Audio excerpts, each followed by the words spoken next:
Shalom, shalom, queridos, tudo bem? Como vocês estão? Eu espero que todos estejam bem para a honra e glória do Senhor Jesus. Para quem ainda não me conhece, o meu nome é Etienne e eu faço parte aqui do Ministério Tropa de Elite de Jesus. E eu fui convidada pelo grupo de leitura do Techuvá para estar compartilhando com vocês hoje uma pequena explanação a respeito do livro de Mateus, o capítulo 27. Mas antes de entrarmos aqui nessa explanação da palavra do Senhor, eu quero te convidar para estarmos orando ao Senhor, apresentando a Ele as nossas vidas e principalmente pedindo a Ele que abra a nossa mente, o nosso entendimento, para que possamos ter clareza naquilo que o Espírito Santo vai nos ensinar no dia de hoje. Amém? Feche os seus olhos em nome de Jesus. Querido Deus e Pai Todo-Poderoso, Senhor, em nome de Jesus. Neste momento, Senhor, nós nos colocamos aqui diante da Tua santa e preciosa presença. Nós te glorificamos, te exaltamos, porque o Senhor é santo, Pai, e não existe outro além de Ti. Neste momento, Pai, eu quero colocar a minha vida nas Tuas mãos, quero entregar a vida desta pessoa que neste momento está conectado comigo, Senhor, a fim de aprendermos mais da Tua palavra. Que neste momento, Senhor, derrame o Teu Santo Espírito sobre nós. O Senhor nos traga a luz da Tua Escritura, Pai. O Senhor nos conceda sabedoria, entendimento e discernimento, Pai, sobre todas as coisas no qual o Senhor queira nos ensinar no dia de hoje. Pai, que o Senhor retire de perto de nós toda distração, Senhor, e toda má compreensão da palavra que não vai ajudar para compreendermos, Senhor, a Tua vontade. É o que eu te peço e te agradeço em nome de Jesus. Amém. Amém, queridos. Glória a Deus. Aleluia. Louvado seja Deus. Aqui no livro de Mateus, no capítulo 27, a partir do versículo 1 até o versículo 14, a palavra do Senhor vai nos dizer assim, que os judeus, os homens da lei, né, daquela época, fizeram de tudo para que Jesus viesse a ser morto. O objetivo, a princípio, seria causar uma má situação para que Jesus viesse a ficar desacreditado diante do povo. Só que eles não conseguiram, porque Jesus era parte da promessa, né? Ele é o Messias, ele era o Messias enviado, prometido pelo Senhor para salvar o seu povo. Então, quanto mais os homens daquela época, o povo daquela época tentava criar situações e circunstâncias para envergonhar o Senhor Jesus, eram eles que acabavam sendo envergonhados. E aqui nesses versículos vai ter uma parte onde Pilatos vai dizer assim, onde vai ter uma expressão onde Pilatos vai representar o pensamento de Pilatos, onde vai dizer assim que Pilatos sabia que aqueles homens, os judeus, os saduceus, os fariseus, estavam entregando Jesus à morte nas mãos daquele governador porque tinham inveja dele. A palavra de Deus nos diz assim, que aqueles que são verdadeiramente do Senhor são diferentes. E há o poder do Espírito Santo, há o poder da presença de Deus sobre essas pessoas. E todos os profetas, desde o Antigo Testamento, houve uma certa época que eles foram rejeitados pelo povo. Eles eram perseguidos, os seus ensinamentos que eram trazidos e revelados pelo Espírito Santo de Deus não eram muito bem aceitos. E a mesma coisa aconteceu com Jesus. Então, os homens daquelas épocas, eles acreditavam que Jesus, ele era um homem, espero que todos entendam aqui a minha expressão, que foi levantado naquele tempo para revelar uma nova religião, para trazer ou criar uma religião entre o povo. E nós sabemos que os religiosos daquela época, eles eram religiosos ao pé da letra mesmo. Eles eram muito exigentes e a lei de Moisés, a lei mosaica, estava sobre tudo na vida deles. Então, meio que uma outra religião sendo criada ali no meio deles seria um caos, né? Seria um desrespeito muito grande contra Deus.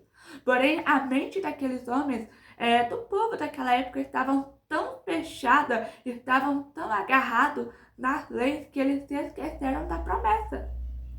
Os homens, as mulheres, o povo daquela época se esqueceram de que o Senhor iria enviar o Salvador. Porém, a mentalidade deles era algo completamente diferente. Existe uma parte das Sagradas Escrituras que diz assim, que o povo perece por falta de conhecimento. Talvez naquela época o povo tinha a letra tanto nos seus lábios, mas não procuravam a compreensão genuína no coração. E é por isso que eu creio que tal situação aconteceu no meio do povo de Deus. Mas continuando aqui, né, que eu acabei de falar, é assunto para outro dia. Eu vejo também que nesses versículos que eu acabei de citar aqui para você, a palavra do Senhor ela vai nos dizer que tudo que foi necessário, entre aspas, ser feito para derrubar o ministério de Jesus foi feito. Só que como não houve como eu posso dizer, uma boa sucessão, vamos dizer assim, a palavra do Senhor vai nos dizer assim que se levantou entre os discípulos de Jesus alguém que seria o traidor entre eles.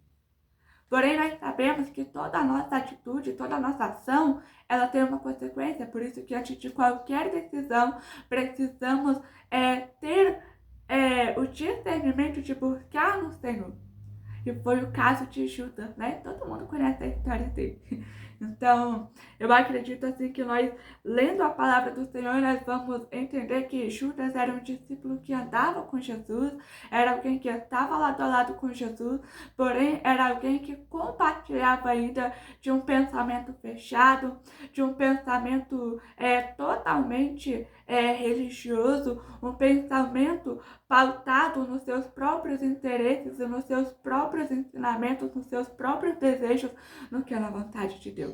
Quando alguém verdadeiramente anda com Deus, essa pessoa discerne tudo e todas as coisas. Judas andava com o Senhor, mas o coração não estava no Senhor. O coração de Judas estava no que o Senhor poderia fazer, no que seria um favorecimento para ele. É por isso que a palavra que vai nos dizer que quando Judas ele cai em si do que ele fez, a Bíblia vai nos dizer assim que ele chega diante aos homens religiosos daquela época, lança ali aquelas moedas de prata que foi oferecido para ele e logo em seguida ele comete o suicídio, ele se enforca. E é algo tão interessante que quando Judas ele faz uma situação como essa, quando ele age de uma maneira tão horrível conforme a que ele agiu, é vindo na mente daqueles homens que aquele dinheiro era um dinheiro sujo, porque era um dinheiro que foi usado para comprar a morte de um homem inocente. Era um dinheiro de morte. E o Espírito Santo agora está vindo sobre o meu coração, trazendo para mim a seguinte pergunta: será que nós temos negociado a vida de Jesus, conforme Judas fez um dia? Será que nós temos trocado o Senhor Jesus, trocado o sacrifício que Ele fez por nós? Será que nós temos trocado os milagres que Ele nos permitiu viver através do quê? Judas simplesmente trocou o seu Senhor, o seu Salvador, por 30 moedas de prata. E você? Você tem trocado Jesus pelo quê? Por quê? E agora você refletindo nessa pergunta, olha para dentro de você e veja no que isso tem contribuído para a sua vida. Ao invés de te ajudar a dar um passo para você ser alguém bem melhor ou mais sucedido, está simplesmente assinando um termo onde diz que a sua condenação foi escolhida por você mesmo. Nós precisamos ter as Sagradas Escrituras no nosso coração e quando nós meditarmos, nós devemos entender que aquilo que aconteceu lá atrás ainda acontece nos dias de hoje. Ainda que seja numa situação entre parentes um pouco diferente, mas tudo está se levando para o mesmo resultado.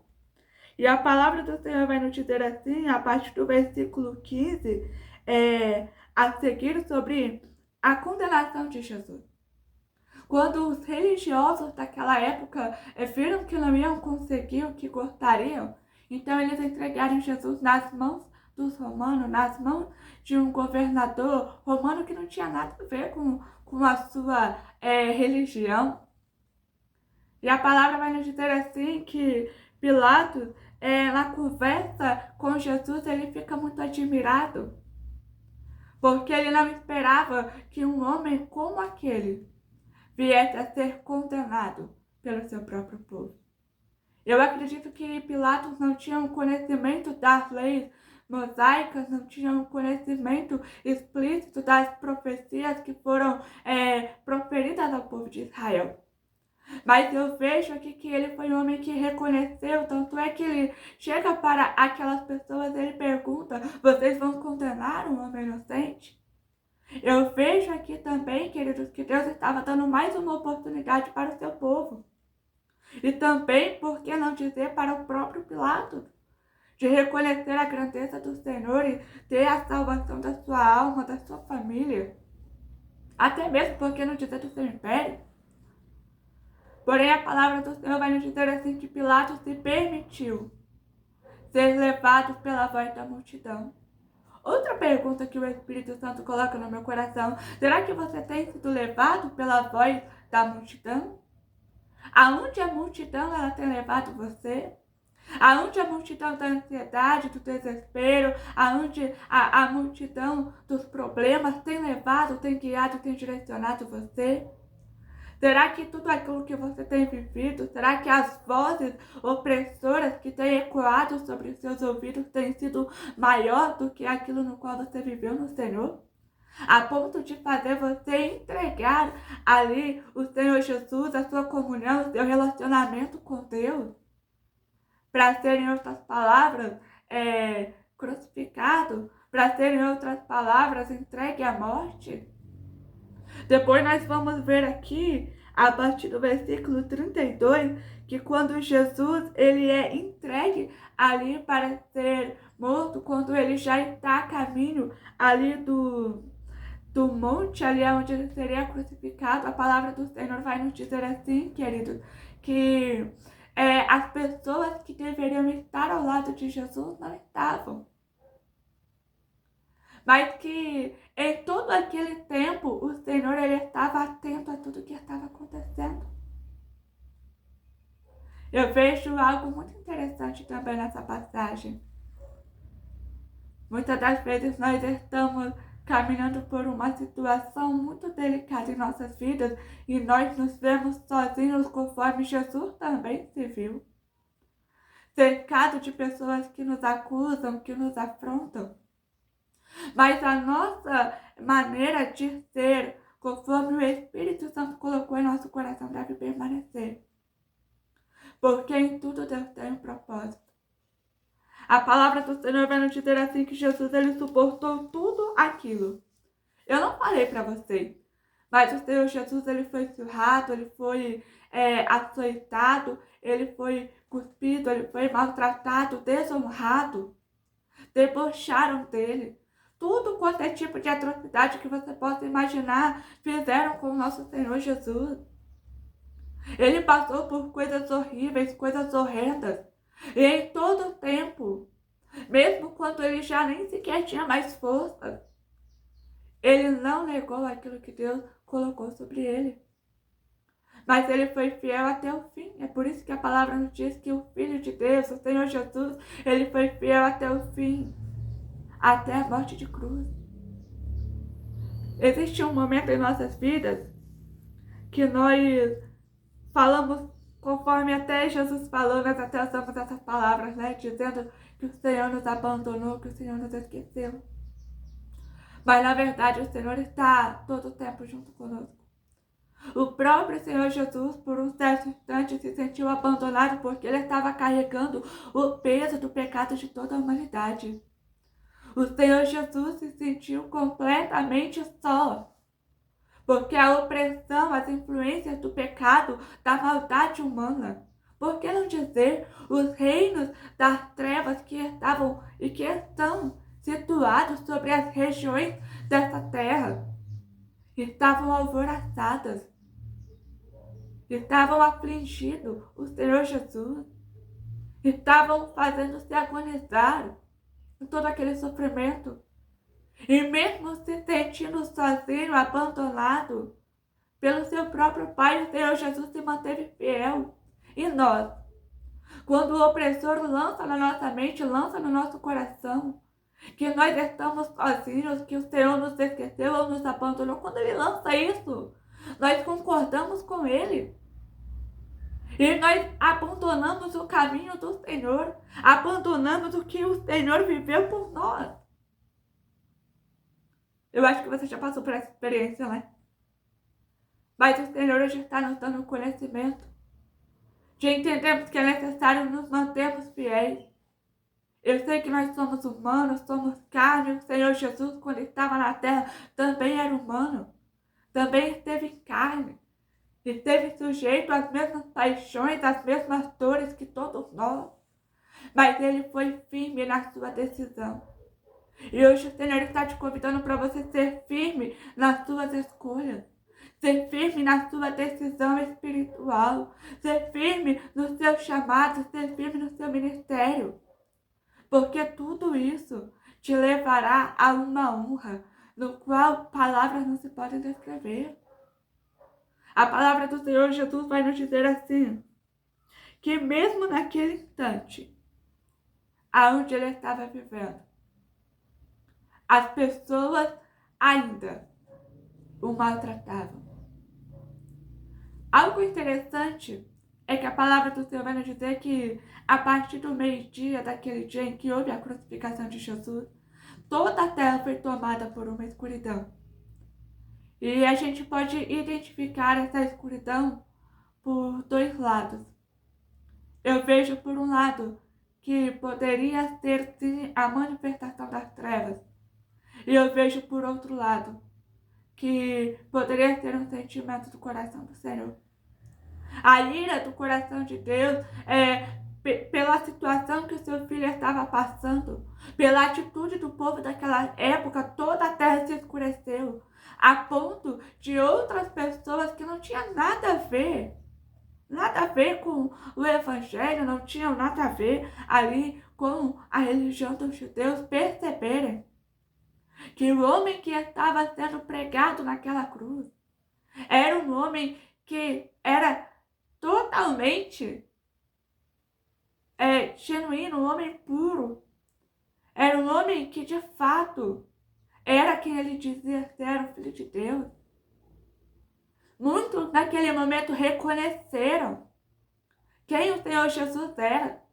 Há algumas passagens que falam que naquele momento, quando Jesus ele se expira, quando o Espírito de Jesus ali ele é retirado daquele corpo humano, daquela matéria, há um tremor de terra violento sobre a terra de Israel, sobre aquele monte. É contado muito minuciosamente em uma parte das Escrituras sobre isso. Há até como eu posso dizer, uma explicação de alguns estudiosos que houve ali uma gota que caiu do céu e aquilo abalou totalmente, pôde ser compreendido como uma lágrima que veio dos céus. Você está entendendo como foi aquele dia sobre a face da terra? O que foi que o Senhor Jesus passou e o movimento que havia no reino espiritual? E logo após a morte de Jesus, como se não fosse o suficiente, a Bíblia vai nos dizer que aqueles homens religiosos ainda queriam de toda forma abafar o Senhor Jesus, calar o Senhor Jesus. Porém, aquele que tem o Espírito Santo de Deus, ainda que esteja morto, fala. Ainda que esteja na sepultura, ele ainda vive. A palavra do Senhor Jesus nos diz assim, querido, que quando ele foi entregue, ali a morte. E houve um momento em que ele foi retirado daquela cruz para ser sepultado. A palavra do Senhor vai nos dizer que mesmo após aquele momento tão terrível, ainda houve aqueles que se levantaram. Eu vejo que Jesus ele deixou um legado muito grande naquela época, porque nós somos resultados deste legado. Mas Jesus, quando ele esteve em nós, eu creio que ele foi um ser humano incrível, afinal ele era o Filho de Deus, a ponto de que até mesmo a sua morte, o cumprimento da profecia, teve um resultado muito sobrenatural naquele tempo. Eu não comentei aqui, mas eu gostaria de trazer a memória de vocês, porque o Espírito Santo me trouxe aqui a memória. Foi quando o Senhor Jesus, ele morre. A palavra fala que o véu do templo se rasga de cima a baixo, nos trazendo uma divisão para um novo tempo e uma nova era. Talvez o que houve naquele momento, quando aquele véu ele se rasgou de cima a baixo, de uma maneira totalmente impossível, humanamente falando, porque foi algo muito espiritual que aconteceu ali. Estava sendo separado o velho com o novo. Até me lembrei daquela passagem que Jesus fala: não se pode colocar remendo novo em uma roupa velha. Foi separado um tempo passado para um novo tempo, aonde havia os escravos de uma lei que apenas estava sobre os seus lábios. Agora passaria a existir homens e mulheres livres, libertos, que tinham as leis não somente nos lábios, mas a compreensão da lei no coração. É muito importante nós meditarmos na palavra, porque o Senhor ele nos ensina de uma forma sobrenatural. E eu quero convidar você para estar mergulhando nas Sagradas Escrituras. Tudo que eu compartilhei com vocês é algo que o Espírito Santo me deu, uma inspiração que o Senhor me deu. Mas eu tenho certeza que Ele tem muito mais para falar com você.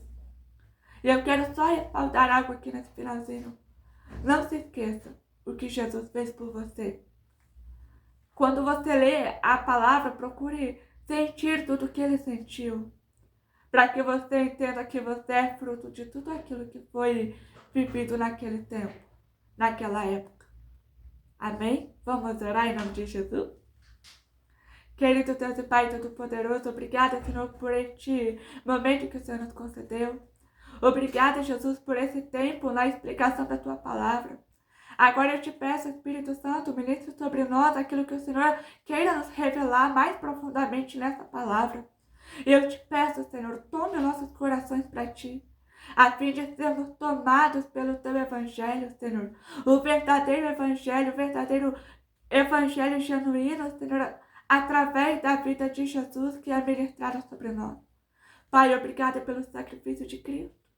Obrigada pelo sacrifício de Jesus. Obrigada por ter usado a vida dele, a fim de que nós viéssemos a sermos salvos. Eu te agradeço, Senhor, por tudo que o Senhor tem feito. Eu te louvo, Senhor, porque o Senhor tem nos mostrado o seu amor. E agora eu oro, Senhor, para que cada uma dessas pessoas sejam tocadas pelo seu amor. De uma forma sobrenatural, Senhor Jesus. De uma forma avassaladora, Pai. É o que eu te peço, Senhor. E te agradeço em nome de Jesus. Amém. Amém, queridos. Glória a Deus. Que o Senhor nos abençoe em nome de Jesus. Peço perdão para vocês, porque ficou um vídeo um pouco extenso, né? Mas eu espero de coração que esse tempo tenha falado contigo. Medite em cada versículo que você vai ver algo sobrenatural saindo daqui e vindo para cá. Tá bom? Deus te abençoe. Shalom, shalom.